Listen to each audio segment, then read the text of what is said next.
नमस्कार, मैं हूं कौशलेंद्र प्रताप सिंह और आप देखना शुरू कर चुके हैं प्रजातंत्र टीवी। मणिपुर में जेडीयू के 5 विधायकों के बीजेपी में शामिल होने के बाद बिहार में राजनीति गर्मा गई। मुख्यमंत्री नीतीश कुमार ने इस पर अपनी प्रतिक्रिया देते हुए कहा कि जो हुआ वो ठीक नहीं हुआ।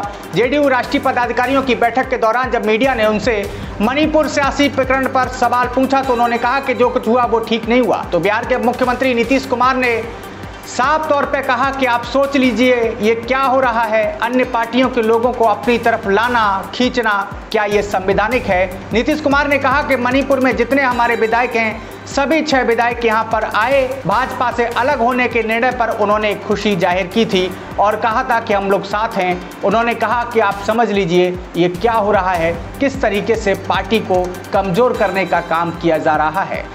अन्य पार्टियों से लोगों को अपनी तरफ लाना और खींचना, ये सब काम करके जो कर रहे हैं तो ये कोई है संवैधानिक चीज है? ये कोई सही काम है?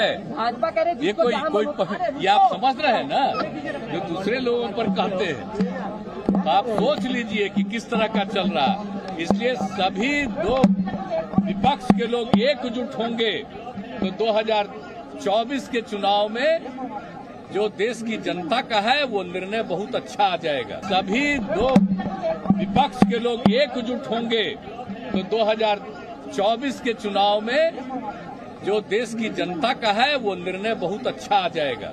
जब हम लोग एनडीए के साथ में थे तो किसी भाजपा विधायक को अपने दल में शामिल नहीं किया। और ये कौन सा स्वभाव है, किस प्रकार का ये काम है? इस तरह का कोई चीज क्या पहले पूर्व प्रधानमंत्री अटल बिहारी वाजपेयी के समय से चलता रहा है? मुख्यमंत्री ने कहा एक नए ढंग का इस तरीके का काम किया जा रहा है। तो आइए प्रजातंत्र टीवी की स्पेशल रिपोर्ट में दिखाते हैं क्या कुछ हुआ घटनाक्रम में। 2024 के ताज को लेकर ताजा बयान नीतीश कुमार का है, इसलिए शुरुआत नीतीश कुमार से ही। पटना में इन दिनों नीतीश कुमार को पीएम पद का दावेदार और पीएम घोषित करने की होड़ मची है। बिहार की राजधानी की सड़कें नीतीश समर्थक पोस्टर से पटी पड़ी हैं। खुद सुशासन कुमार इस सवाल पर बोलने से बचते हैं,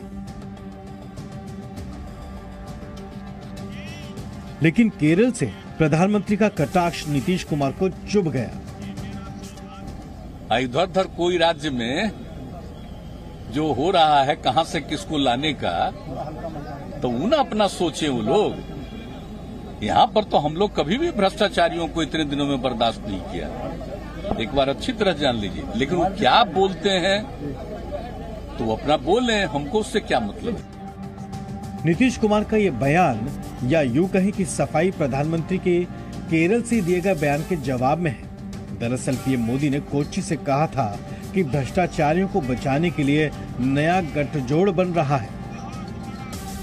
जैसे जैसे भ्रष्टाचारियों पर एक्शन हो रहा है तो देश की राजनीति में नया पोलराइजेशन भी शुरू हो गया है।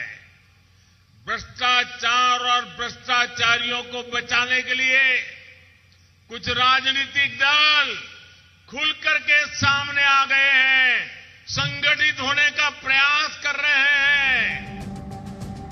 प्रधानमंत्री ने भ्रष्टाचारियों को बचाने पर बात की। शायद ये बात तेजस्वी यादव को भी खल गई, इसलिए छूटते ही जवाब दे दिया। लगभग 1000 से ऊपर बीजेपी के विधायक हैं, 300 से भी ज्यादा सांसद हैं। किसी एक के घर भी छापा पड़ा? मतलब बीजेपी के जो लोग हैं वो दूध के धुले हैं क्या? अगर उनके यहाँ छापा नहीं पड़ रहा है तो बचा कौन रहा है? शुक्रवार को पटना में जेडीयू का मंथन होता रहा। अब आज की बैठक में इसका एजेंडा पेश किया जाएगा, लेकिन जेडीयू के नेताओं में इस बात की होड़ मची है कि कौन नीतीश कुमार को पीएम पद का चेहरा घोषित कर दे। मुश्किल ये है कि कोई खुद को पीएम पद का दावेदार नहीं मान रहा, लेकिन कई दलों के नेता अपने नेता को पीएम पद का दावेदार बता रहे हैं। कांग्रेस से राहुल गांधी, टीएमसी से ममता बनर्जी, आप से अरविंद केजरीवाल, टीआरएस से चंद्रशेखर राव और भी न जाने कौन कौन। राहुल गांधी जी उम्मीदवार नहीं है, राहुल गांधी जी प्रबल दावेदार हैं। मैं इसे इस रूप में कहता हूँ। आप एक एक कांग्रेसी से पूछो, बोलेगा राहुल गांधी को प्रधानमंत्री होना चाहिए। देश की जनता के भी जनमानस में इसी तरह की भावना है। नरेंद्र मोदी का विकल्प के रूप में कोई अगर राष्ट्रीय स्तर पर उभरा है तो कांग्रेस और कांग्रेस के नेता राहुल गांधी जी है। पीएम इन वेटिंग के सवाल पर ना करने वाले नीतीश कुमार के लिए एक बुरी खबर मणिपुर से है। मणिपुर में जेडीयू के 5 विधायकों ने बीजेपी ज्वाइन कर ली है। विधानसभा के सचिव इसे लेकर नोटिफिकेशन भी जारी कर चुके हैं। विपक्ष के पास पीएम पद के लिए कोई एक चेहरा न होकर कई चेहरे हों, लेकिन साथ बैठने पर फैसला होने की उम्मीद सभी को है। 2024 के मई तक विपक्ष राजनीति के कितने रंग देखने को मिलेंगे अभी से कहना मुश्किल है। अभी तो सिर्फ देखते जाइए।